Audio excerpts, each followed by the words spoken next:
we have exposed the fire narrative. Right here on this channel, we have shown how the old world buildings, the previous civilizations work. Hold the fire narrative so many times. We have also shown how these fires are still happening today. We have built a massive team here, all of us. We are now able to expose these fires that are happening all around the world in real time, live, just like we did on July 11th, 2024. We have shown how these fires continuously happen while the structure is under some sort of restoration project, where we have also exposed that these so-called restoration projects are, of course in my opinion, planned demolition projects or destruction projects. Over and over, where a fire breaks out in the spire of the French cathedral, just like we exposed live with the Copenhagen Stock Exchange or the Toronto Church. Same thing in Cleveland, where I'm just gonna let you know, we are all taking our power back. We are taking the truth back right now in real time. And if you didn't know this already, we are the news now, where we are told that the blaze erupted at the top of the spire of the Gothic Our Lady of the Assumption Cathedral, a cathedral that was of course currently undergoing restoration, and of course considered a significant piece of French medieval architecture. Now my question is, who started this fire? We are never told how these random fires begin. It's always a mystery, every single time. Even though we have cameras all over the place, every single person has a cell phone that has a camera on it, but nobody catches it on camera. Nobody's there to ever witness who started the fire to burn down a massive old world building. There should have been a witness, considering we are told that the cathedral was evacuated following the outbreak of the flames. So we had people in there, and every single person has a camera in their pocket. And we're being told that the fire broke out at the tip of the spire, which isn't even made of wood, but rather metal. So we have fires breaking out in old world buildings, fires that light metal on fire. These are deliberate attacks, in my opinion, on specific old world technology or information. I believe it is the spire, like we have shown, that still held free energy from the old world and was being destroyed in a destruction project taking place right in front of our faces. And then we get a mayor named Nicholas Mayer, where he tells us that the fire's origin is unknown at this point. Again, they never disclose this information, even though we all know that there were 4 people working on the spire, proving that this is a cover-up for these 4 individuals that were planted in this location to complete the destruction project. Again, this is all in my opinion, but it's based on the information that we are all told. Check out the front of this place. Could you even imagine the donkey power in the 1200s that it would have taken to get this place built? I mean, look at the architecture. It's incredible. And take a look at this picture. We have shown all over the world where they chop the heads off of these statues. We have even seen and shown how earthquakes chop the heads off of statues and send them rolling down the hill. Arms, legs, feet, and hands have never had an issue, but the heads of these statues from the old world are removed over and over. Why is this? Well, what if these heads show what the previous civilization actually looked like? What if they show a very different past than the one that we've all been told? I believe that this is exactly what's going on, where we see not one statue's head, but we have 5 statues' heads chopped off in this small section alone. Deliberate attacks on our history, over and over. We see it all over the world. Again, even more incredible detail here at the top. And where did his head go? And what is that thing behind him? Could you even imagine one of these being constructed today? The structures that we were building in the 17 and 1800s do not line up with the mainstream narrative at all, where James Buchanan, the 15th president of the United States, was born in a shack. And he wasn't the only one. That the very next president was Abe Lincoln, who was also born in a shed, where it looks like his didn't even get color or steps to the front door. And I know both of them did not have a bathroom. They had to go outside for that. So let's remember, this is what's going on in the 17 and 1800s. This is where people were living. And then we go to this church's narrative. And after everything that we have seen, this should open some eyes. When the first church is believed to have been underneath the present cathedral.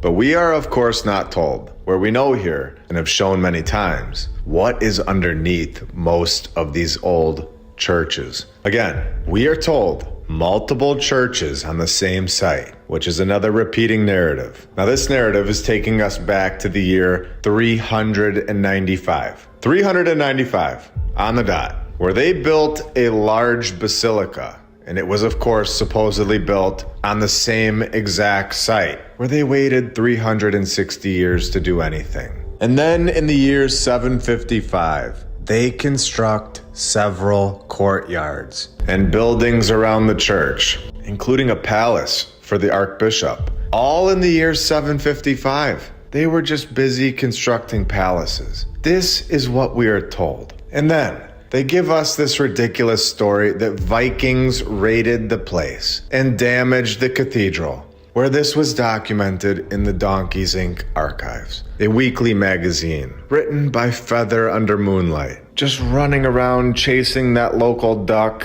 to get his feathers, just so they could write it all down. This information that we read today, about the year 395, exactly 1,500 years before the power tool. This story is nonsense, telling us that they enlarged the cathedral in the year 650. They got a special guest in 769 with poetry night on Tuesdays.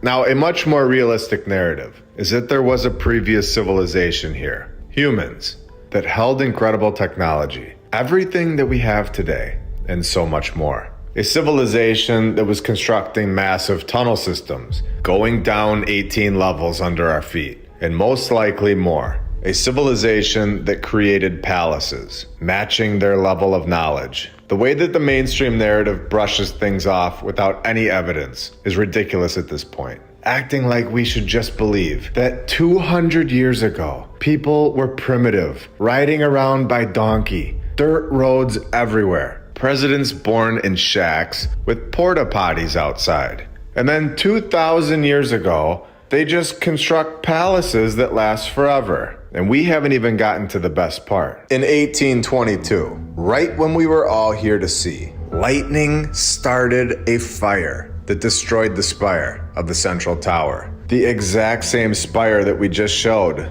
that was just randomly burning down. And nobody knows how it started. And in 1905, a new law made the cathedral property of the French government. It's very interesting. When it was bombed like 30 years later, twice, by Allied bombs. And then they tried to destroy it again 5 years later, when it was bombed 7 more times by the British. And then the USA just needed to get involved, of course. The US Army Air Force set fire to the tower. The bells melted. Very interesting. If you'd like me to cover the old world bells in the future, let me know. So this place is just fine until our civilization starts back up and they start going up there and melting bells and bombing the old world's work over and over. And then, of course, we know what they found underneath the church. When in 1985, excavations were carried out beneath the church and its surroundings. How incredible is it to know what these sentences really mean? Before this research, we would have looked at that sentence and been very confused, thinking it was maybe a one-off. But now we know that they did this all over the world, finding things, tunnels, structures, and catacombs, where it goes on to say that they uncovered vestiges of the earlier buildings and foundations of another cathedral. And we all know that they found so much more. Possibly networks of tunnels, multiple floors, connecting all of the old world buildings in the area, and maybe even more. Underground living spaces, underground structures, catacombs, technology, gold, and so much more. And then, of course, we have the fire right here from July 11th, 2024. A tax, in my opinion, of the old world's work. Structures and buildings Sites that were meant for us, in my opinion. Places that were given to us that have since been taken over and destroyed by a group that seems to want to hide the past from us. A group that seems like they're on a strange mission that is fully focused on them gaining more and more control while giving us less and less. Who knows if that's true, but it sure looks like it is, if I'm being honest. I'm not sure if you've seen it, but it feels like the movie The Lion King, where everything was great where they lived, with Mufasa in charge. The grass was green, they had peace, and then Scar took over, and the place just goes down the drain. A little season. Is this what the movie The Lion King is really telling us? Who knows? But after everything that we know, it doesn't seem too far off. And now they have our little doorway cut into the doors. Doors are constructed proportionate to the size of the individual using it. And I want to show you the inside of this place. The ceiling is incredible. Remember, there's never a mistake in the 795s. They were perfect every time, withstanding bombs, fires, and the rest. So check this out. Here's the cathedral that we've been talking about today. And look right behind it. We have two more. This one on the left is currently undergoing its own destruction project, as we can see right here. Here it is without all the scaffolding around it. This is the Abbey Church, finding this place in 750. And this third church, right here on the right, finished in 1521. No issues in the construction. A masterpiece from the 14 and 1500s. And this one was the replacement, if you can believe it. We have Master Robin and an incredible area here in France. Honestly, it's terrible that these fires keep happening all over the world to these incredible structures. And nobody's ever held accountable for lighting them on fire. And they don't even tell us what company is in charge of these supposed restoration projects. Who is being hired to do these restoration projects? Here we are in Texas, more specifically, 414 St. Joseph Street, Gonzales, Texas. And why are we here? Well, they have the Gonzales County Courthouse. And in my opinion, the narrative is lying. Are we all ready? Here we go. The contract was awarded to Furman Morin on June 26, 1894. But wait, there's something weird going on here. We're told that this wasn't the first courthouse on this site. This is the second building to serve as the county courthouse. Well, what do you mean this wasn't the first one? What happened to the first one? The first Gonzales County Courthouse burned down on December 3rd, 1893. Do you notice how fast they tried to throw that in there? It was like they thought we wouldn't notice or something. Of course we will. This is what we do. Look at how they worded it, too. They didn't even say the first building or the first courthouse. They just quickly say, the first burned on December 3rd, 1893. And they just want to move on like nothing happened. So we get the nod. Another fire story. Very interesting. And also the clear giveaway that this is a building from the past civilization. In my opinion, and a reminder that there was never a fire here on this site. This is simply a nod to their group that this building is from the old world. Now, let's continue shredding this nonsense apart. We are told that the second county courthouse was completed on April of 1896. The contract was awarded in June of 1894. They get their superintendent for the construction in 1895. And then in April of 1896, the building is done. And this all happens in basically 2 years after the first one burned down. And it's weird, because it takes almost as much time to find the superintendent as it does to actually build the entire building. And it lasts forever. So let's get this straight. They are telling us that December 1893, the first one is in flames, and we have no idea who built that one or anything about it. And don't ask any questions about that one. And then 6 months later, it's gone and all cleaned up by June of 1894. And the contract is ready to roll. And from June 1894, we wait until some point in time in 1895, so at least 6 months, but could have been 18 months. Since they don't share the information, we have to speculate. So let's meet in the middle at 12 months to find a construction guy. And then he knocks this thing out somehow by April of 1896. Who believes that he did this in less than a year? How many people worked for him? It's just weird that they tell us that he was just an owner of a quarry that had limestone in it. Now all of a sudden, he is a construction superintendent guy that builds massive courthouses in a year. Wow, the 1800s were incredible. You could truly be anything you want back then. Amazing. And a total joke of a story. This is absolute insanity that this kind of stuff is what we are supposed to believe actually happened. We all understand that in order to build a massive courthouse, you would need to get all the materials there. We would need to have a proper amount of construction workers that are properly trained. This quarry owner can't just go build it himself.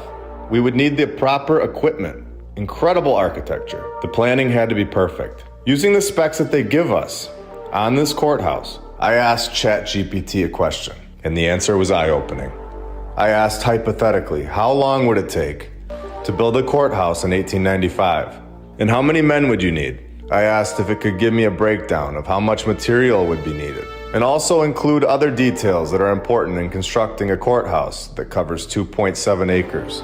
I explained that it is a building in a Romanesque revival style, with eclectic details, meaning it covers other types of architecture designs, and that it will be built with red brick and white limestone trim. Now, these are the specs that we are given from the mainstream narrative. This is what they tell us. They tell us this information because they have to.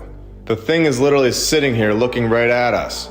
For anyone that wants to go look at it, you can walk right up to it and see it, or you can see a picture of it as we are right now. So let's see what this AI tells us. We are told that constructing a courthouse in 1895 in the specs that they stated would have been a significant undertaking. And here is the breakdown. Just the design and planning would have taken pretty much a year. Just because it's 1895, you still need permits and approvals. This happened in 1895. This isn't cavemen days, where you just get to build massive buildings and not tell anyone about it. So the fact that they're ignoring this part of the story over and over is crazy. This would have taken another couple months. So then we move on to the materials. We are told that the amount of red brick needed would depend on the design and size of the courthouse. Courthouses that cover 2.7 acres could use hundreds of thousands to millions of bricks. This is an unbelievable amount of material just for bricks alone.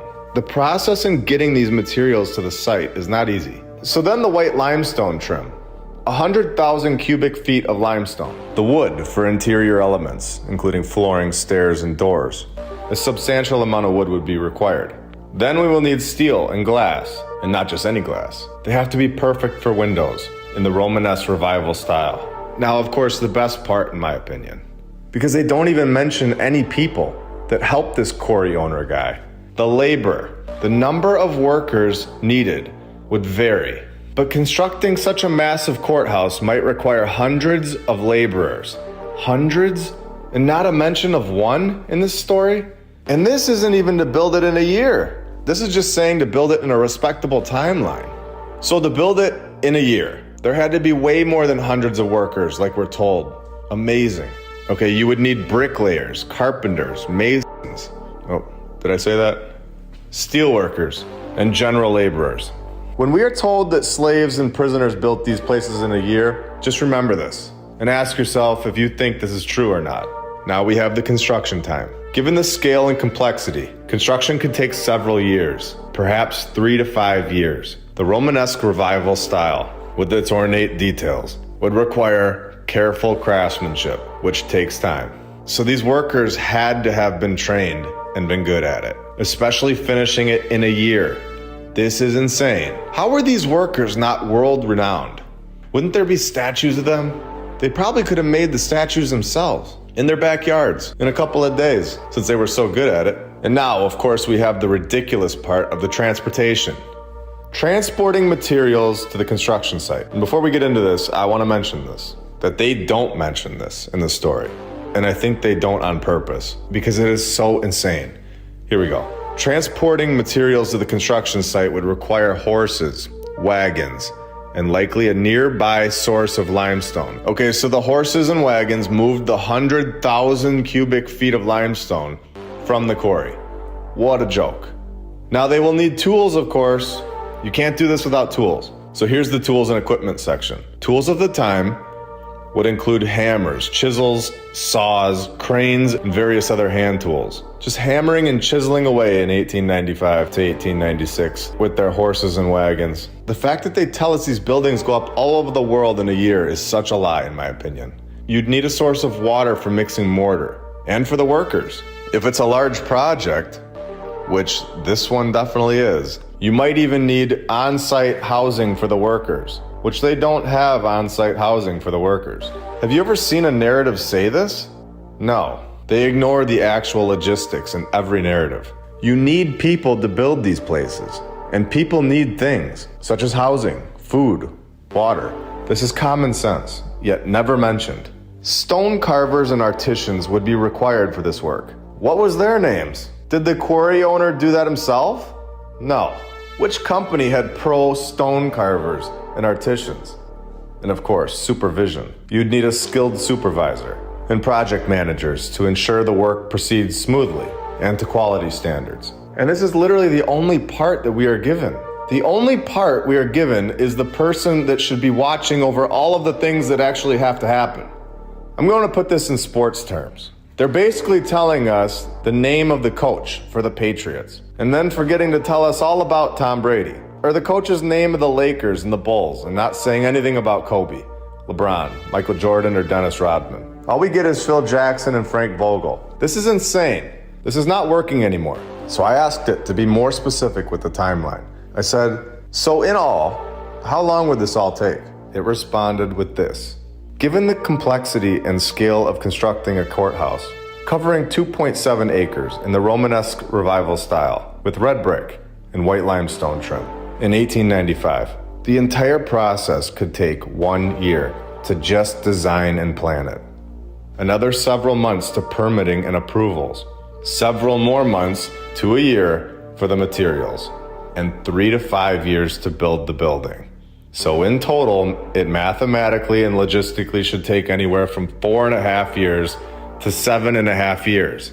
This is unbelievable, considering so many times we are told that a building goes down in a fire and then another one is built in a few months. This kind of brushing it off with a few months kind of thing isn't working anymore. And I don't want to end the episode yet.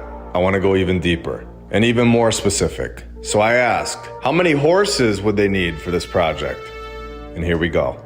The horses would be needed for 6 major things in this project in 1895. Transporting, milling and lifting, general labor, site grading and excavation, water and power, cranes and heavy lifting, and getting the cranes there to the site, of course. This would take 20 to 30 horses to finish the project in 4.5 to 7.5 years, not 1 year. So we all understand. They would need way more than 30 horses. And we all understand that horses need water. Remember, this is for 30 horses for possibly 7.5 years. I want to make that point extremely clear. This is not the 1 year timeline that we're told. Now here we go. Let's absolutely destroy the narrative and end it forever. That any building anywhere in the world, like this one, could not be simply built in a year and just brushed off with zero explanation. How much water would the horses actually need? This is a key point that cannot be ignored, like it is in the mainstream narrative. A typical horse would drink anywhere from 5 to 15 gallons of water per day for a project like this. This is to properly keep the horses hydrated, or they will die, especially in Texas, where it's extremely hot in the summer months. For only 30 horses, you would need 300 gallons of water per day. This is only 10 horses over 7.5 years. Where is all this water coming from? Why is this massive point ignored? The point alone proves that this project did not happen in a year.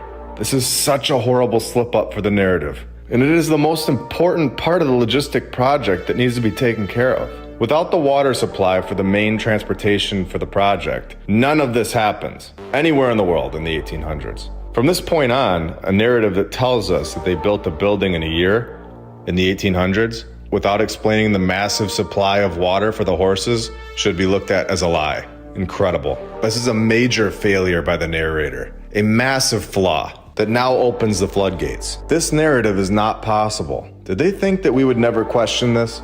And now we know that this type of construction is not even close to possible. We are waking up to the nonsense. We are educating each other, building a group of people that are not just accepting lies and actually questioning. We are looking into things, and the more we look, the easier it gets. The more answers we find, and the more truth comes through. And the more that we know, the harder and harder it is to lie to us. Once you know the truth, like I always say, you don't go back to not knowing. You are now awake, and you will take this information with you and apply it to the next story, where they will tell you that a building was built in a year by a quarry owner that never built anything before and never again in his entire life. Do you remember when in episode 36, we went and saw the 132-foot tall Tower Castle, the Alt Guild Hall, located on the campus of the University of Illinois, Urbana-Champaign, a castle that was constructed in less than a year, over 125 years ago, which we documented that this construction timeline is logistically impossible, especially in that time period. We also know that the building is going through a restoration project. Buildings from the old world, the previous civilization, were built to last lifetimes, hundreds of thousands of years. They definitely don't need our help, the way that our modern construction does, where our roads are falling apart after 5 years. And these mainstream stories have many hidden clues, just waiting for us to find them. And I believe that we just did. The Alt Guild Hall, with the name Alt Guild, this translating in German to old money, with a clear nod to the old world, that the name of the building is literally old money. And I believe that we just took this research to a whole nother level, where we now understand that they are using multiple languages to hide these codes within the narrative. And this is going to unlock so many doors for us. So we have the building that is named Old World Money, where there probably was old gold stashed inside when they founded it. And this, of course, isn't the first destruction project, because in 1956, only 59 years after they supposedly built this castle, it got its last big renovation. A big renovation, 59 years after it was built.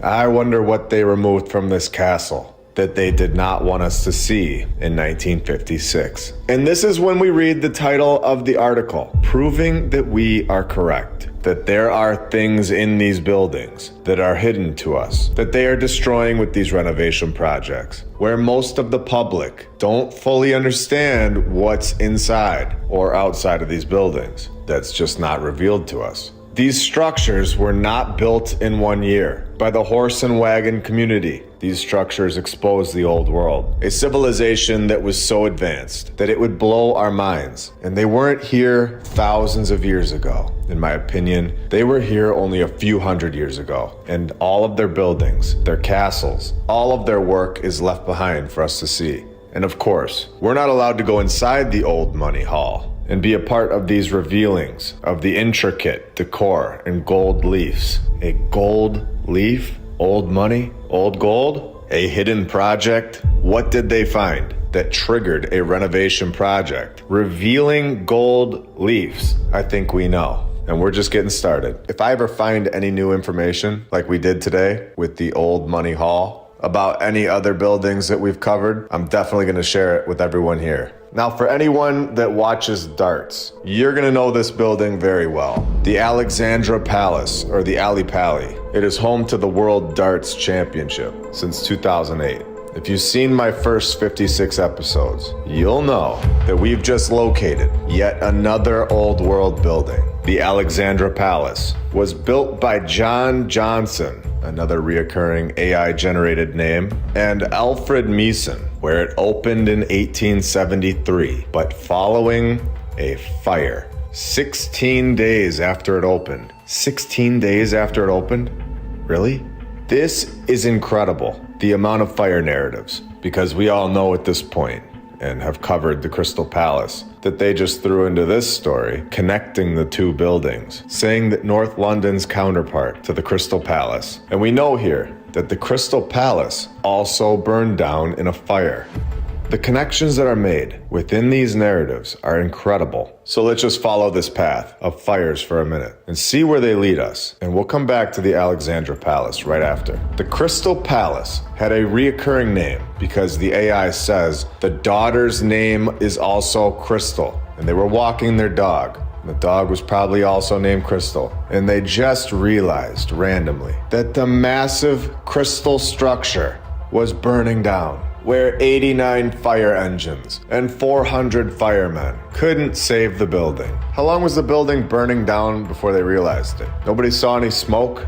Crystal and her dog were the only ones to realize it. So she walks her dog, finds the burning down Crystal Palace. And the true cause of the fire will forever be a mystery, where we are also told another clear lie, where 100,000 people came to watch the blaze. They told us that within a few hours, the fire was done and the palace was destroyed. So in a matter of a few hours, 100,000 people just hopped up out of bed in 1936 and they ran right over there in the middle of the night to go watch this fire. And this is clearly an AI generated story, when it just throws another fire in the exact same paragraph for fun. In 1866, when the North Transept burnt down and didn't have proper insurance coverage from Geico to rebuild the building. No.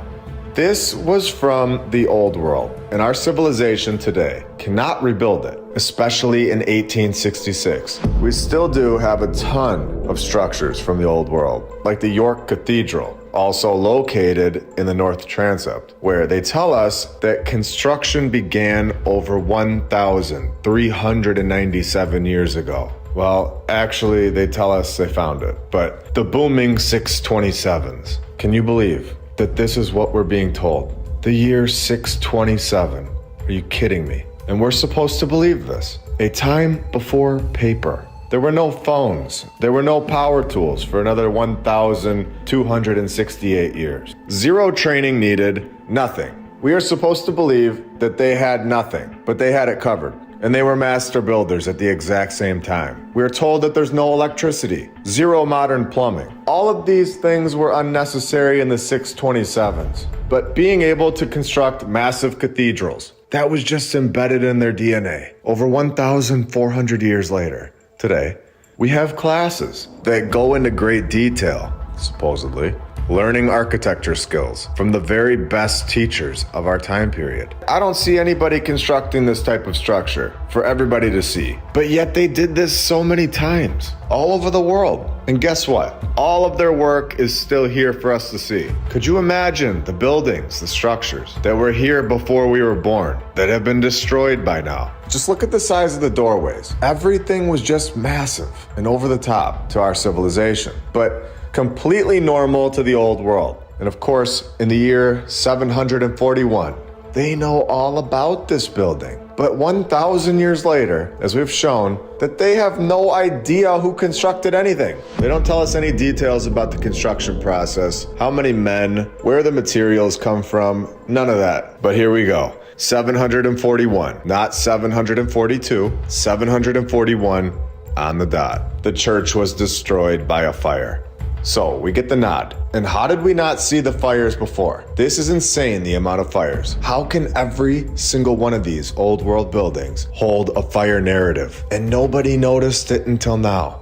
These fires are insane, and a very clear pattern that this narrative was just sitting here waiting for us to find it. Egbert's librarian got to work. He started the reconstruction, and thankfully, Ian Bald was there to take over and wrap this palace up, no problem. I couldn't be more thankful that we know the truth, that these stories are just that, they're stories. It is so much more fun knowing the truth, understanding that no librarian just sits around waiting for a fire to then knock out palaces 1,400 years ago, understanding that no damage took place in 1069. And what we see today is the original building. And there were no Thomases of the 1070s getting the repairs done in less than 5 years, for it then to be destroyed yet again. 5 years after that, getting rebuilt again, with perfection of course, very easily,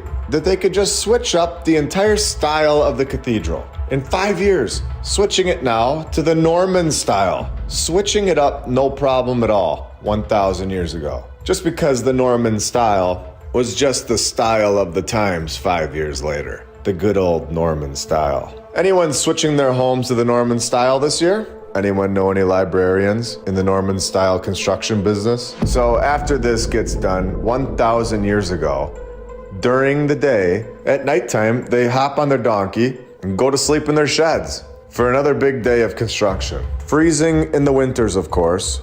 And you're not on the fence still, are you? I'll keep going. Where the new Norman-style cathedral was damaged by fire in 1137. But don't worry, the 1100s had it covered because it was soon repaired. All remodeled in 1154. And this is all fully documented, of course? No. And there were many witnesses?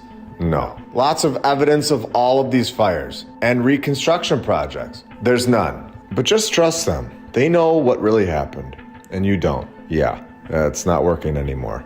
A new one was built, all in the Norman style, with ease 900 years ago. When in 1390, the Norman style goes out of style and needs to be demolished because they could be very picky in the 1300s. This was not up to their standards. Time for a new style. 15 years later, in 1405, fully documented, of course, no, this thing was all done and wrapped up with a brand new high altar. 2 years later, the central tower collapses. But don't worry. 13 years later, 1420, the tower is back in business. Oh my, you gotta be joking. In 1829, an arson attack, and in 1840, an accidental fire. And in 1984, York Minster suffered a serious fire in its south transept during the early morning hours, where they made the decision to deliberately collapse the roof of the south transept by pouring tens of thousands of gallons of water onto it. We get this very in-depth story in 1984 because we were all here to see it, and it actually happened. Remember, a fire is a great way to destroy the old world. There's nobody to blame, and they get to collect the insurance check at the exact same time. But the fires before the 1900s, in my opinion, they are nods. They never happened. They are simply throwing it into the narrative to show the hidden group which buildings are from the previous civilization. So for the fire that we actually saw in 1984, they have this incredible narrative and documented accounts with people putting the fire out and all of it. But for all of the other fires, there was nothing. It just burned down, and boom, it's back to normal. No problem over and over. Switching styles if they wanted to, which isn't logical at all. And of course, they have no idea what caused the massive fire. With these ridiculous stats, 80% chance it was caused by lightning. There's a 10% chance it was caused by yet another mysterious arson. But they got away without anyone knowing. And another 10% chance it was caused by an electrical fault, with a 100% chance that they know the truth and are lying. And can we just say one thing before we move on? How many times did we see the name Thomas and William in this story? I mean, I get it. It's a popular name in the 1000s. It was a trendy name back then, but come on. After what we've seen, not only do we get the AI fires, but we also get the reoccurring names. We get Thomas of Bayeux, Thomas Fairfax, Thomas Becket, then we get William the Conqueror of the 1066s. The drawing of the building by William Martin, the brother of the arsonist, which at this point is just rubbing it in our faces. And to top it off, I think this paragraph should be changed from shrines to Williams. Because are we talking about shrines or are we talking about Williams? With William Fitzherbert, St. William of York, which is perhaps associated with St. William's College, we get William de Wickwayne and William Markham. If you ask me, that's not normal or mathematically possible for a single paragraph about a true narrative. It is, on the other hand, 100% possible that an AI generated these narratives. Now, we got away from the original building of the Alexandra Palace. I think for good reason, but let's get back to it now. We know that it also holds the fire narrative, where the story begins with a company name that is definitely AI generated. The Great Northern Palace Company? How many Great Northern Palaces was this Great Northern Palace Company knocking out? In the mid-1800s. They apparently only built this palace and then decided that that was the end of the company, with 0 other buildings listed to their name. We have to just stop for a second and really look at what they're telling us. This guy named Owen Jones, who they used for the Crystal Palace as well, of course, started this project for the Alexandra Palace in 1859, supposedly. A year after that, this Great North Palace Company just comes out of nowhere. And we are told that the Palace Construction Company couldn't get the funds to build their first and only palace. Construction materials were acquired and recycled from the large 1862 International Exhibition Building. So they took all the pieces from this massive building that they just didn't want anymore. In my opinion, the buildings both have the exact same material. So they are trying to attempt to explain why this is the case by saying that they just went over to the other one, took the other one apart, and used it for this one, when in reality, they were built by the same old world civilization. So let's pretend it's 2024, and we make a new construction company called Your Everyday Palace Construction Company, and they have zero money, and just start ripping apart the SoFi Stadium. And they build a little miniature version of it. And we all agree that this is a great idea, and totally normal and acceptable. Are we all on the same page that that is ridiculous? Okay, good. Let's continue. In 1863, 3 years later, they begin to try and explain away why this palace sits on top of a hill, which is very interesting because we all know about the hills and how they most likely are just grass, covering bigger structures under what we can see, especially when this is installed into the narrative, that the palace sits on a site that stands on a ridge more than 300 feet high. So in 1865, they finally get this project started. They get the job done in 1873, and 16 days later, the whole thing burns down. And 4,700 items. In my opinion, these are old world items, especially when they tell us that they are items of historic value. These items, in my opinion, were never even in this building. They probably still have these items, but we're told they were all destroyed in this fire that happened 16 days after the palace is done. Here is where we find a massive logistical slip-up by the narrator. We were told that the entire building was supposedly destroyed on the inside, saying that only the outer walls survived. And we were told that the palace took 8 years to build. Well, in 1873, the fire took place. They had to clean the entire place up, plan out a new one, and get the job done somehow in the 1800s, before the power tool was invented, and get this reconstruction project done in less than 2 years. A massive slip up. This right here, in my opinion, proves that this entire story is all a lie. This is logistically impossible. We would not be able to come close to getting this project done in that time frame. Yet, in 1873 to 1875, we are told, and we are supposed to believe, that they had no problem at all doing it. Just giving us a quick sentence that the palace was quickly rebuilt and reopened in 1875. How many men did they need? Who constructed that one? Who cleaned the other one up? And this wasn't like a few basic drywall sheets that they just had to throw together and call it a day. No.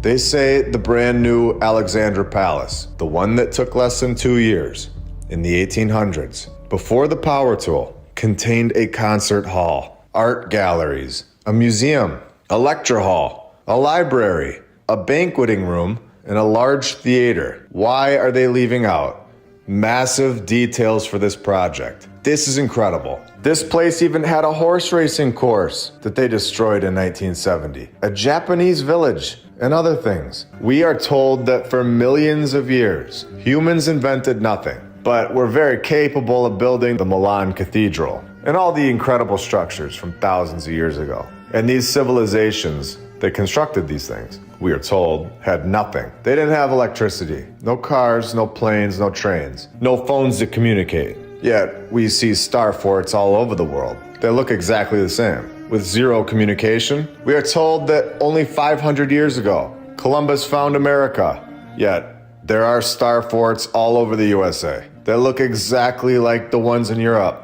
We have nothing for millions of years, but so many so-called inventions have just come out of nowhere in the last 200 years. The probability of us having nothing, writing by feathers, riding on donkeys, no power tools, and living in sheds. That is simply, in my mind, mathematically impossible. Oh, did you think we were done with the Alexandra Palace?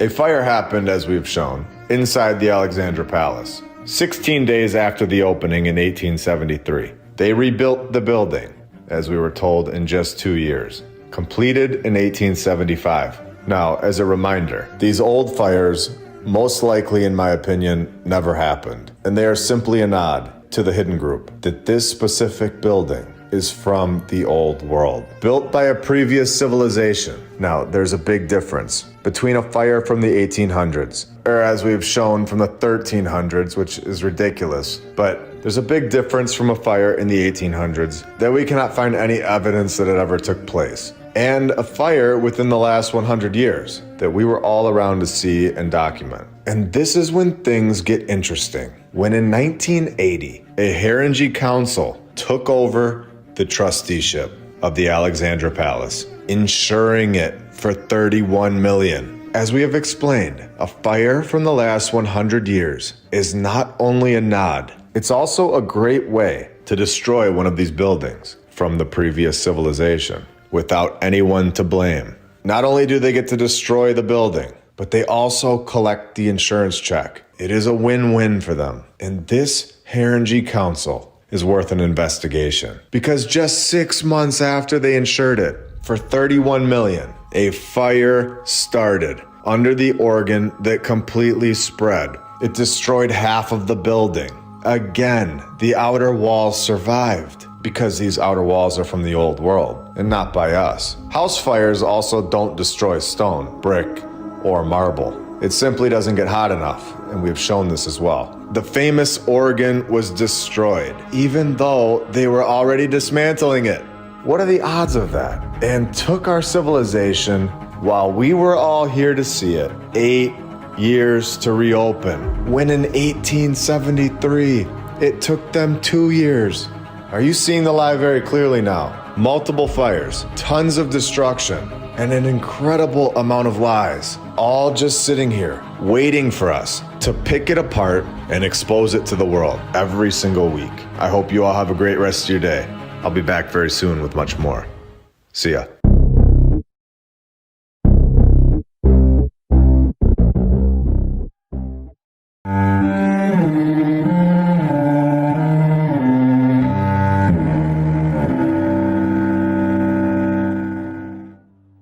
I have an email that you're going to want to see later in this episode that will give us all 100% proof that these buildings are much older than we're told, and that the millions of people that are researching this topic of the old world are not wrong. I've been looking into Pasadena for a few years now and saw that they have the Rose Bowl Stadium. It was built in 1922, and I started to zoom out on it on Google Earth and saw that there is a huge golf course right next to the stadium. Now, there's a lot of evidence circulating that there are specific golf courses and hotels around the world that are covering the old world's remains. I wouldn't be shocked at all if this area was all old world buildings and completely wiped out and buried. And we now have a golf course sitting on this strange cutout land. The reason I say that is because there are so many old world buildings around this area, and the overall shape of this golf course looks so odd, as if they needed to cover something massive. Both the Rose Bowl Stadium and the Brookside Golf Course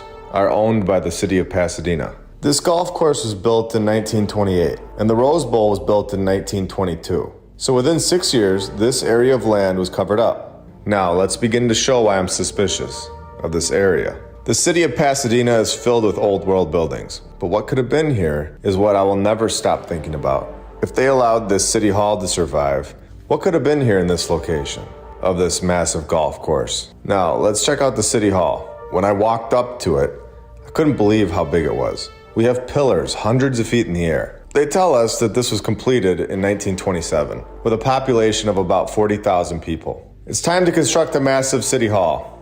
One that we definitely don't construct today, but 100 years ago, this was of course standard procedure to make buildings that blow your mind. Now, I'm not even going to hold back what we're doing today.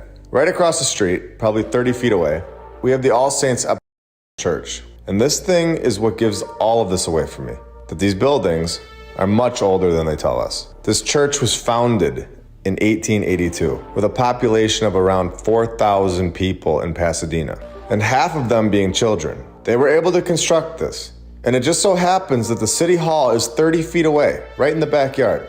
Then we can go right over to the library of Pasadena, where they have some of the most incredible stonework right on the front wall of the entrance. Why is there ancient architecture in Southern California? And why were they building massive public libraries like this in 1882, the exact same year that the All Saints Church was founded in?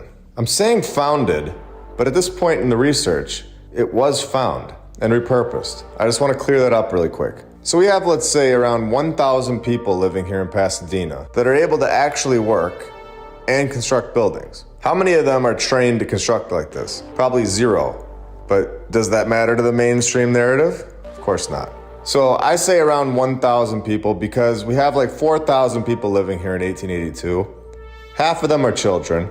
So that brings it down to 2,000. Then there are people 65 and older. Not saying they can't do it. I'm just saying they may not want to get up on the roof in the 1800s. So we're sitting at around 1,000 people that could have been eligible to possibly construct this thing in this town.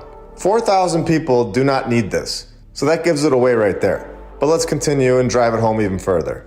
Remember, we are told that they were building multiple structures in 1882, and we have proved this. So did 500 of them work on one building and 500 of them worked on the other building? And were they all the most incredible construction workers of all time? Is it possible that this is an old world library that was found on December 26th in 1882? Is that possible? I believe it was found. Can we stop for a second and just look at what we're being told? They aren't even giving us construction dates. This isn't 600 years ago. So there isn't any excuse for this. They're just saying they found this building in 1882. Not construction began on this date and ended on this date. None of that. This isn't the only building in the world right here that this has happened to either. We have proven this over and over and over. And if I told you that my house was found in 1882, would you believe me? No, of course not. And you shouldn't. You should always ask questions. You should ask, where did I get the materials? Which construction company did I use? How long did it take me to get the permits? Did you use the taxpayers' money to build it? How many horses did I use to move all these materials? And from where? And why did I need a house that has 18 bedrooms when you're the only one living in the house? Which construction company was making these incredible buildings at the same time? Who trained these workers? Which school did they go to? If you aren't asking these questions, then you're not going to find any answers. And at this point, if they tell us a fake story, we're going to figure it out. And I guarantee it. Should we get back to the proof? This church didn't start on fire or anything, did it? They wouldn't give it all away with a fire story, would they? If you've been here before and seen my previous episodes, here we go. The All Saints Episcopal Church, located in Pasadena, California, has a parish hall. This parish hall suffered extensive damage during 2 separate fires in the exact same year of 1976. 2 fires in the same year? Yeah, this is normal. No, it isn't. A clear attempt to destroy the previous civilization's construction, clearly failing. But the fire addition to the story is key. Whether it happened or not, in this case I would say that it did. But again, it is a fire story. The fire gives it away. When they say that a fire happened 100 years ago, I'm a little skeptical if it actually happened. And that they just throw that in there as code, that this is a building from the past. As for a fire that happened relatively recent, I would say it's also code, but an attempt to destroy the actual building and collect the insurance check. It's better than hiring a bulldozer or a wrecking ball, and then no one ever questions it ever again. They can say that it was a faulty electrical switch, and that's the end of the old world building. Now back over to the Pasadena City Hall. So this place was supposedly cracking and needs to be fixed up in 2004. So they had a group come in and fix it up a little to protect it from earthquakes, which is great. But can we just stop and think for a second? The City Hall has been here for a long time. In my opinion, hundreds of years. California has earthquakes all the time. The building was doing just fine for decades, if not centuries. Did it really need a repair? Or did they want to get rid of something? Now here, this group did the repairs, and they get an award, a golden ticket. Do you normally get golden tickets for renovating a random building from 1927? I think we all know deep down that this thing wasn't really built in 1927. We all know this thing has a deeper history, and you can feel it just by looking at it. And that's why our research is so important. We know that it has a deeper history, and we are taking it a step further. We're investigating and proving that these buildings are from a past civilization that was extremely powerful in every country, with technology that clearly surpasses what we are capable of today. We're giving these buildings the recognition that they deserve. We don't just walk past these buildings. So they tell us that this city hall was designed by Bakewell and Brown. And if we click on this group, it'll for sure give us a few other buildings that are from the old world. They always use a group like this to explain away like 5 or 10 old world buildings. Here we have the San Francisco City Hall, completed in 1916, of course. Very simple construction in 1916. Just draw it up on a piece of paper in the early 1900s and it'll be right over here forever. Unlike anything we ever do today. This had to have taken 20 to 30 years to build, especially in a time where people were using basic tools that we would laugh at today. What? Wait, this only took 3 years to complete from start to finish? Starting in 1913 and finished right up 3 years later in 1916. This is amazing stuff, especially when he had 2 other projects going on at the same exact time. This is insane. I think if I went back to college history class today, it would be comedy hour. Did they think we were never going to find this information? Are you all ready to have some fun? The emails that I mentioned earlier, there are 2. The first one is awesome. The second one should open some eyes. Here we go. So I couldn't find any information on these 2 buildings on the internet, the First Church of Christ Science and the First United Methodist Church of Pasadena. So I emailed them both directly, and what they replied back to me blew my mind. We will start with the email that I sent to the First Church of Christ Science. I asked 3 questions to both places. First, I wanted to know the years of construction. The second question was, which construction company did they use? And the third question I had was, who was the architect? Basic questions for an incredible construction process that was supposedly not that long ago. Are you ready for their answers? This incredible church was constructed in 1 year, from 1909 to 1910. By the incredible Ingstrom Construction Company. The architect was Franklin Burnham. It was built in a single concrete pour. Are you kidding me? Even the individual who messaged me back was surprised, as they replied, quite the feat in 1910. They even sent us a construction photo. The only problem with the construction photo is that it was already constructed and completed. Kind of a major issue for a construction photo, but I do appreciate them trying. After thousands of hours of research and everything that has been shared with me over the years, this thing was already there. Nobody in 1909 or 1910 built this thing. Now let's go to the second email I sent. And this one was sent over to the First United Methodist Church of Pasadena. And remember, these buildings are all in Pasadena, California. They're not thousands of miles away from each other. They're all right next to each other, on the same exact block. I gave them the exact 3 questions. And this one justified everything I've ever said throughout all of my episodes. Are you ready? They replied that this building was also built in 1 year, from 1923 to 1924. They do give us an architect of Thomas Barber, and here it is, and I quote, I am uncertain which construction company built the church. The church itself doesn't know who built it. They don't know how it got here. This is as clear as it gets, that these buildings are from the old world. I am uncertain who built this 99 years ago. This is not 400 years ago. I believe that we have just found possibly the biggest bombshell exposure on this topic so far, or at least right up there. The church has no idea who built their own building? This is incredible stuff. Groundbreaking, to say the least. This is no longer some crazy theory. This is hard proof that we are correct. This is legitimate evidence that these places are built by a past civilization. I believe that these other construction companies and architects that we are given are characters. They're make-believe. They're front people for a much deeper and much more incredible historical story. A hidden past, possibly our hidden past, one that we deserve to know about, since this is our home. We live here, and we deserve to know the truth about where we are and what has happened here before us. This trip to Pasadena was incredible. I loved walking around checking out all these buildings. It's one thing to see them on Google Earth, but standing there in front of them is just incredible. You honestly can feel a cool energy just standing there next to these places. Even the people that I brought with me said the same thing. The perfection that they used to build with is something that gives us insight to the past civilization and what they could have been capable of. I think that they had incredible natural healing powers. They cared about their buildings, their communities, their people. Something that we haven't been given in our lifetimes. In my opinion, this is all changing in a positive way for us. We are taking back this knowledge, learning about these kinds of things, sharing valuable information again with each other with a click of a button all over the world. Something that we haven't been able to do for decades. Until now. Here we have an ancient carving. And remember, in my opinion, we have had all this technology and much more in the past civilizations.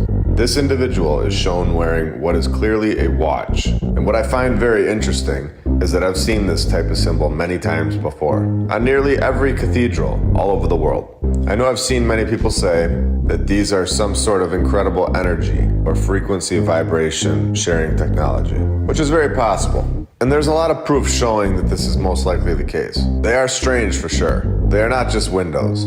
But is it possible that they were also clocks? Is it possible that they told the time and the seasons and possibly more? Do they still do this? And we just don't understand how to read them. I said don't be shocked if you revisit Budapest and see what else they have just sitting out here for everyone to see. We talked about their chocolate museum, and now I'd like to talk about their coffee shop, the Budapest New York Cafe. And before I begin, have any of us ever seen a building like this coffee shop actually be constructed? Any of us? Anywhere? Or do any of our towns have any plans to build a coffee shop just like this? Or anywhere close? Why were all these buildings built before we all got here? And now there is not one in the entire world being built again. And was it so common that they built buildings like this one that they could just hand it over to a coffee shop? Yeah, you know what? We don't need this one anymore. Anyone want to just run their coffee shop in there? Great.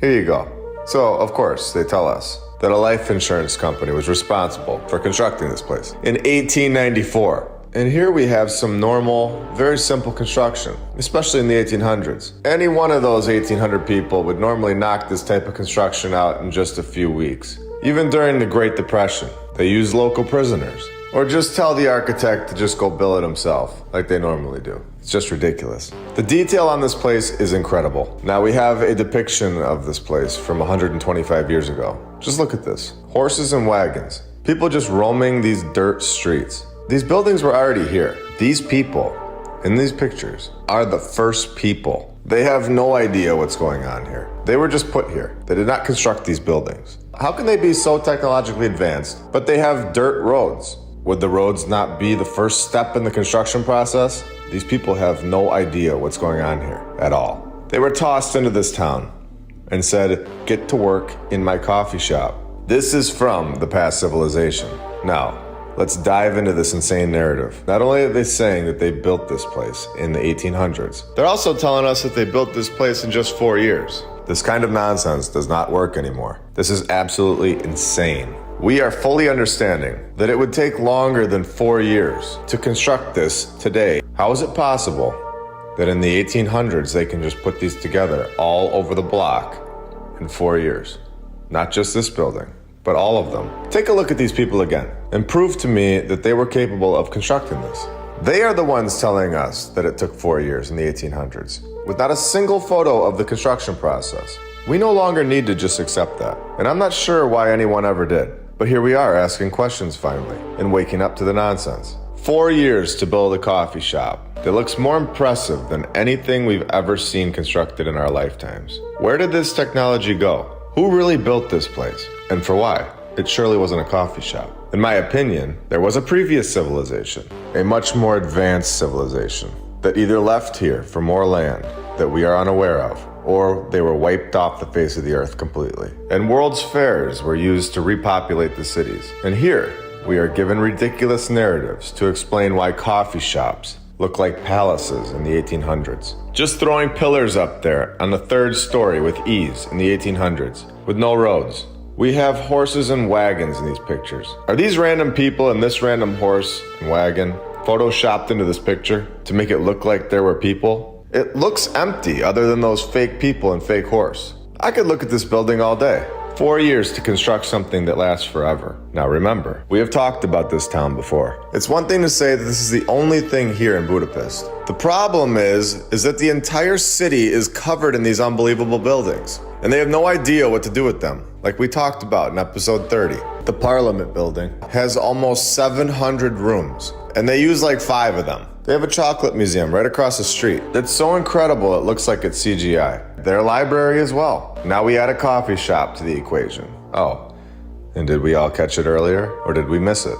The main door is guarded by 2 devil statues holding lanterns. And to me, just from looking at the building myself, do I see 2 or do I see 4? They look chained up. Are they even devils or are they people? Are they showing us the past civilization? Chained up and suffering right on the building. And which construction company was this good in 1894? I believe the end is near for the times where people walk right past these buildings, just completely unaware of what is right next to them, realizing that there was a past civilization that constructed these buildings, and they stand the test of time. Also very interesting and kind of a side note, and something to think about, that every statue from the past civilization shows humans that are just shredded with muscle everywhere. Are we being fed things that hold us down mentally and physically on purpose? Are our bodies naturally in perfect shape with perfect muscle? Is that the way we were created? And the system that we're in destroys it on purpose?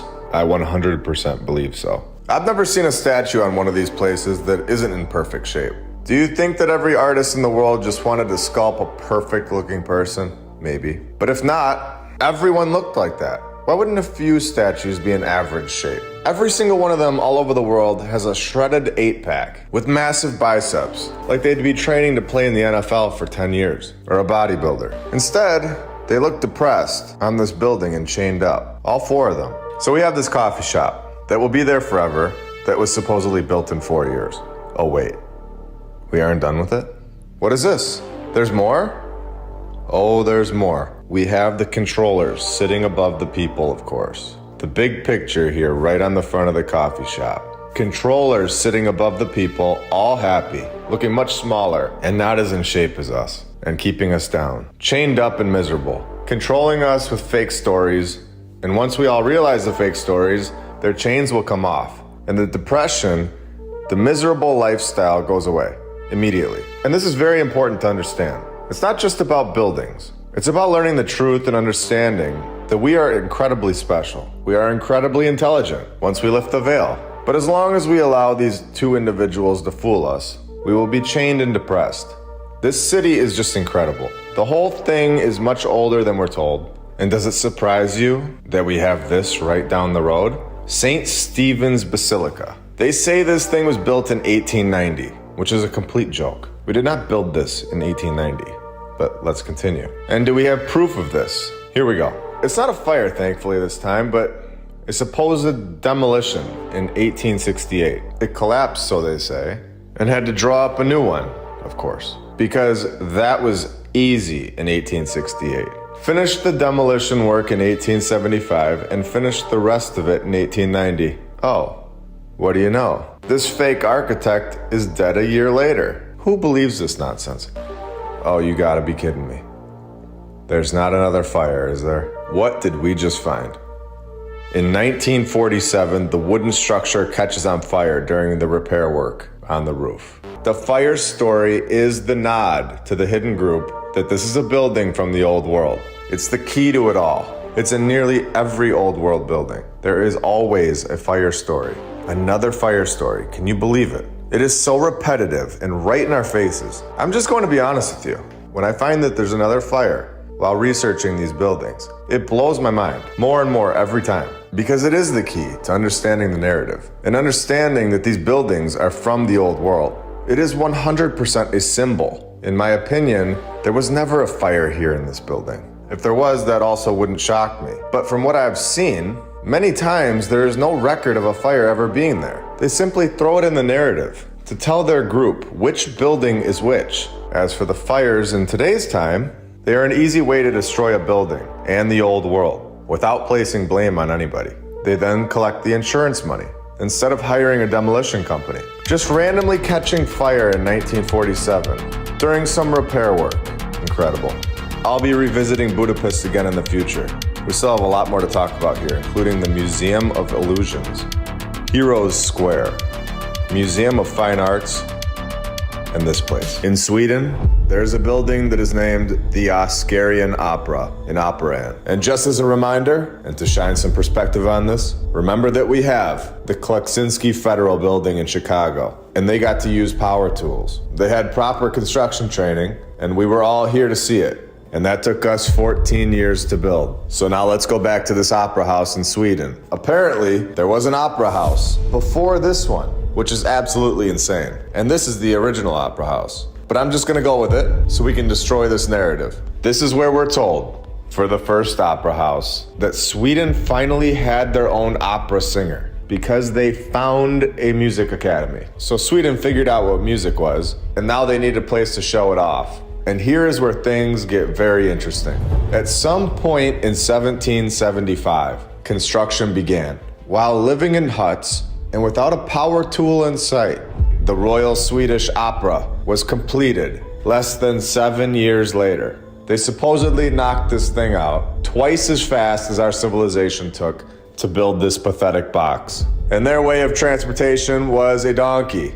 I thought that we were evolving and advancing. So let's continue. We are given Axel Johan Anderberg as the architect, who designed this palace and constructed it all by himself, which is a total joke that they never mentioned that anyone ever helped these incredible master drawing characters that we, for some strange reason, can't reproduce today.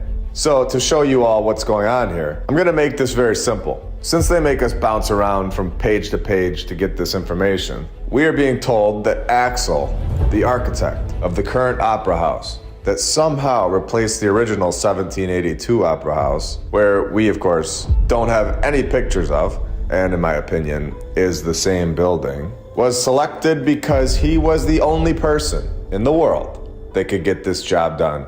Oh, wait, what is this? There were so many people that could get this job done that Axel Anderberg had to win a contest against all of the other 1700s master builders of Sweden? Can you believe this? Another contest winner with the architecture of the gods flowing through his veins. I would love to see where this guy lived. I'm sure it was a shed or a hut, since this is what we were told about the 17 and 1800s. Not palaces and massive opera houses that last forever. So the first opera house is done in 7 years. No pictures of that one. And they demolish it because it was very easy back in the 1700s for some reason to get this type of building constructed again, and even better than the first one. So they did it in their spare time, of course. So how long does this one take to get Opera House number 2 done? Well, let's check out their website, where they tell us a major key as to why I believe that this is the same building. They did not knock any building down. They didn't build 2 opera houses. This is the only one. The first one took almost 7 years to build. How long do you think the second one took to build? If you guessed the exact same amount of time, almost 7 years, well, you're the winner. Okay, so I have a few more things to say about this opera house before we move on. Because of course we can't leave out the fire story that we have heard so many times and are the nod that these buildings are from the past civilization. During the years where the first opera house, which in my opinion is the exact same opera house, but during the years where the first one was being destroyed and the new one was being built, the Swedish National Theater that was being used burned down in a fire. And one more thing to really drive this thing home for everyone. This so-called new opera house underwent a renovation. They say that it was nearly impossible to make out the subjects of the artwork in the stairwell inside the building because of all the smoke from the outside of the building, from the city, accumulated in just 91 years. So 91 years, and you can't even tell what the paintings were on the inside because of the smoke from the city on the outside. What are they even talking about here? This is a clear cover-up, that this was the original building. This is Opera House number 1. And those paintings were from the previous civilization. How much clearer could this get? And of course, they were restored to the exact same condition it was in the inaugural ceremony. Yeah, sure it was. Let me know what you think about that one. You all know what I think about that. Let's stay here in Sweden for now and take a look at the Riddarholmen Church, where we are told that we have located one of the oldest buildings in Stockholm. So this should be fun. And after what I just found, you'll all enjoy this one. Knowing what we know here that any construction project going on before the 1800s that looks like this is basically a laughing matter. We know from the AI ChatGPT what kind of manpower and what requirements would be necessary for something like this to actually take place and be constructed, and then go on to last forever, unlike anything we've ever constructed today, 200 plus years later. So 1800s is a stretch. 1700s, basically forget about it. It becomes nearly impossible, based on what the mainstream history tells us, that they rode on horses and suffered in the winters. Pulling granite, stone, brick, and the rest through muddy roads would be insane. Then each horse needs 10 gallons of water per day. So you'll have all of these things that the mainstream narrative blatantly ignores all over the world, every single time. They tell us that this church was constructed in the year 1300, over 700 years ago, before Sweden ever even wrote their first book, which happened 183 years after this building was constructed. It is so backwards, it's unbelievable. How can anyone look at this stuff anymore and say, yeah, that all adds up? It 100% does not add up. It's logistically impossible. It isn't realistic. This is their website. They literally just say it was completed around the year 1300. Could have been. It might be, but who knows? Now, we all know that this is a lie. They're making up a random date, and people just believed it for years, until now. So they say that 725 years ago, they're over in Sweden knocking this thing out. With perfection, of course. Now, I've emailed the old Treasury building on Spring Street in Melbourne, Australia, and what they emailed me back should get anyone thinking. I asked them a basic question, something that they should be able to provide, since the camera was invented in 1816. And they tell us that this building was constructed in less than 4 years, from 1858 to 1862. Now, the question I asked them was, do you have any construction photos? They replied saying that there's a couple photos attached. Unfortunately, these are the only ones that we have from the construction. Now let's take a look at these photos for a second. There are some very strange things going on here. First of all, this building is not being constructed. It's clearly constructed. And I put an arrow in this photo, pointing at the right side of the building, because it's clearly being dug out of the dirt. This is not the way anyone would ever construct a building today, or ever. And I want to make this point very clear. So I sent the photo back to them with the arrow in there and said, just looking at the photo you sent over, was it originally built with the dirt covering that right side of the building? A reply that should shock anyone and at least begin to show anyone in the world that there is something seriously wrong with the history that we have been told. They replied saying that it was originally built with the dirt covering the right side of the building. Due to the rise and the fall of the land, the building is submerged. The rise and the fall of the land? I'm sorry, what? The south and east sides are fully exposed. So what we call the basement, the lowest level, is technically on ground level. In other words, they had to dig this thing out of the dirt. What we call the ground floor is elevated above the street level. So from one side, it looks like we have 3 floors. And from the other side, it looks like we have 4 floors. I'm sorry, but this is insane. Take a look at this photo that they sent over again. There is clearly a digging process going on here. They are removing this building from the mud flood, in my opinion, and they admit it without even knowing it. The way that the building sits today is exactly how you would construct it. You would build a foundation and then construct the building. You wouldn't build the building into the dirt. And I'd be willing to bet, after all of my research, that this building has a few more basements under the ground that we just aren't being told about. And before we go on, I've been wanting to show everyone this photo for a while. This is Mont Saint-Michel in France. This photo was taken in 1925. Now, on the ground, you can see there is a railroad track in the dirt. Railroad tracks need to be screwed into wood. If they were constructed in our timeline, just like this picture, you can see the wood because we constructed it. Now, the train was basically brand new to the world at this point, so we should be able to see the wood planks in this photo. They are completely covered up by the dirt. The only thing sticking out is the railroad tracks from, in my opinion, the previous civilization.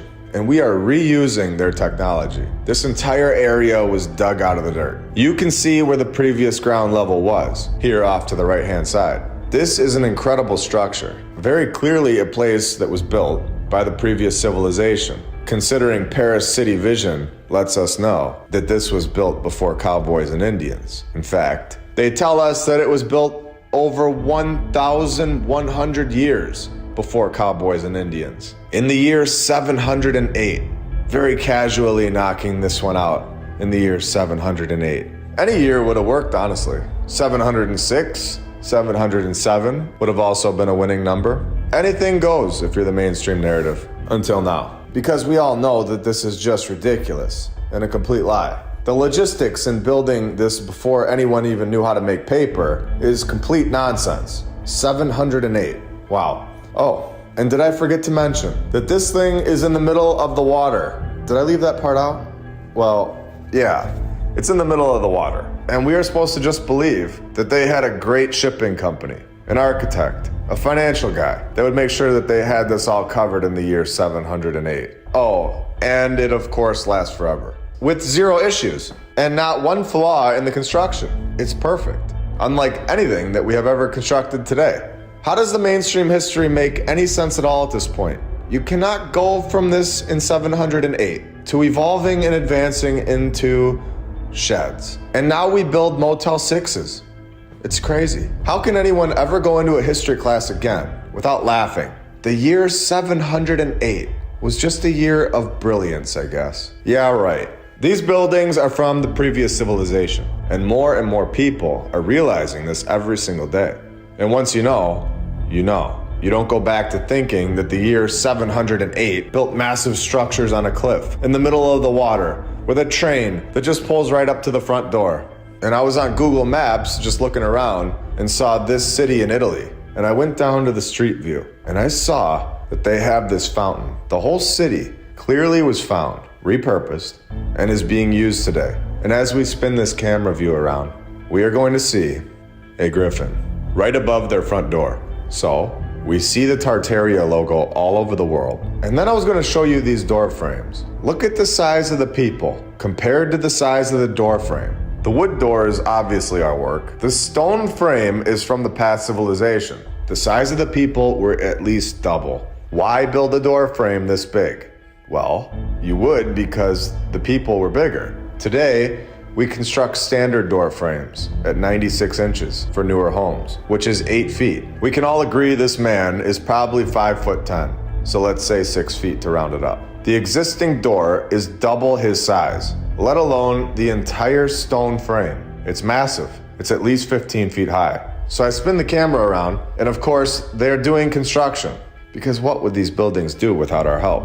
And you can see this lady here. Look at how small she is in comparison to this door frame. You can see our small entrance that we have built here at the bottom. This is the door size for us. Why would a civilization that is struggling through winters, riding around on horses and wagons, go out of their way to construct a door frame that are 15 to 20 feet high? When we are supposedly bigger than they were, they show us Civil War outfits where they're like half our size. Using common sense, the narrative is backwards. It's clearly lying to us. They understood construction and were very good at it. It lasts forever. And they built their door frames proportionate to their size, the exact way that we do.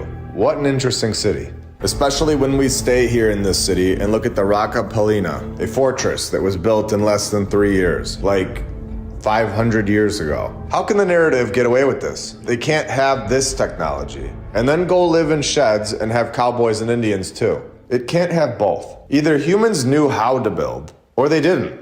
The whole Abe Lincoln being born in a shed thing is just nonsense. That was over 300 years after they were knocking out this fortress. In just 3 years. So in 300 years, they forget everything? Or are we evolving and advancing? Which one is it? In my opinion, these narratives are nonsense. They are lies. The dates are all over the place. Just because a building is built in a different location of the world doesn't mean the narrative gets a pass. If a cell phone is created, the whole world advances. If a plane is created, the whole world gets the plane. The USA supposedly broke away from Europe. In the process of breaking away in the 1700s, did they all forget their brain? No. This was the start of the worldwide reset, in my opinion. An event took place right before this that started our entire worldwide narrative over. And we're seeing through their nonsense now. So this fortress is insane. Here we go. They destroyed a large number of Roman medieval buildings in order to build this fort, including houses, as well as over 100 tower houses, destroying gates and churches and monasteries. And here we go for the part that shows there is much more to this city. And honestly, the whole world below our feet. A civilization was here before us that was incredible.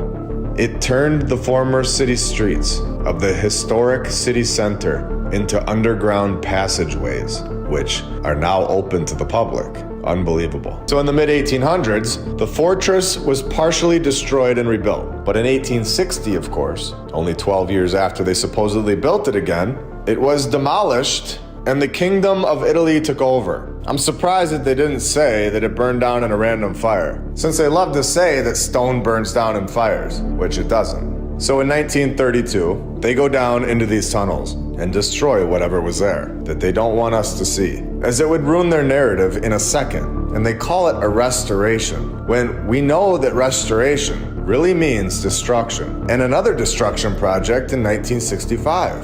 And guess what? They left us a wall to look at. Incredible.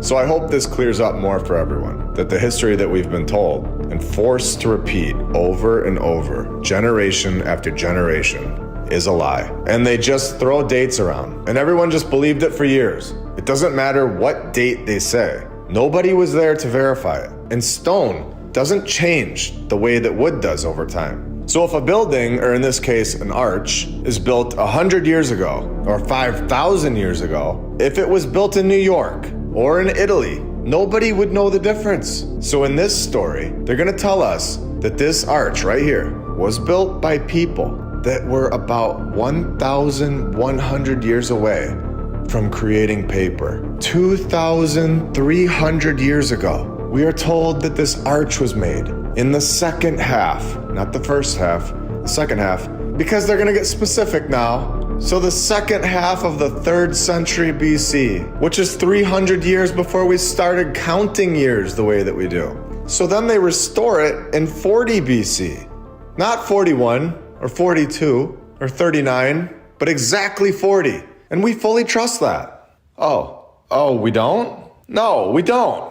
Especially when they can't tell us the logistics of a building from the 1800s. There was no restoration project going on in 40 BC, 2,063 years ago. And yet again, we are given a doorway that in my opinion was not built thousands of years ago. This is possibly only a few hundred years old and shows the size that the people really were.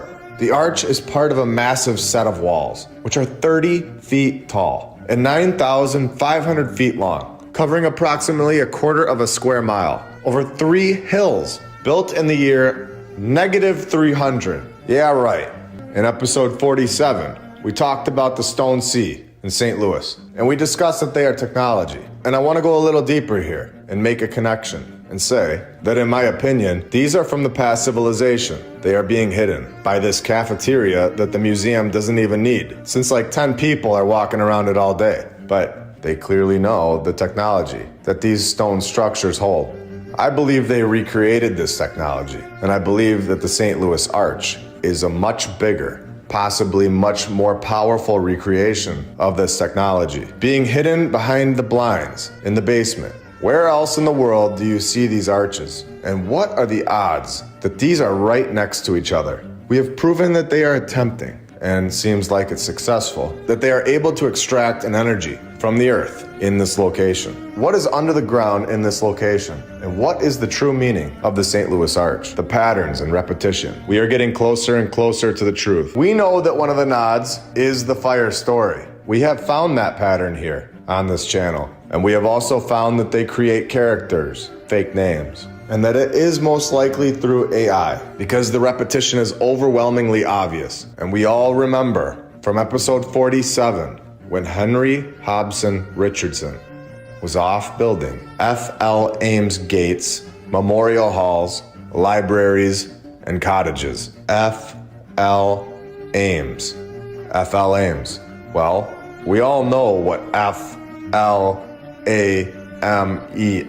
spells. Putting the word flames right in the narrative. Putting the period after the F and the L so that we can't search it. Putting this right in our faces over and over and thinking that nobody would ever see it. Thinking that nobody would ever be locked into their code and that nobody would ever put their lies right on the table for all to see.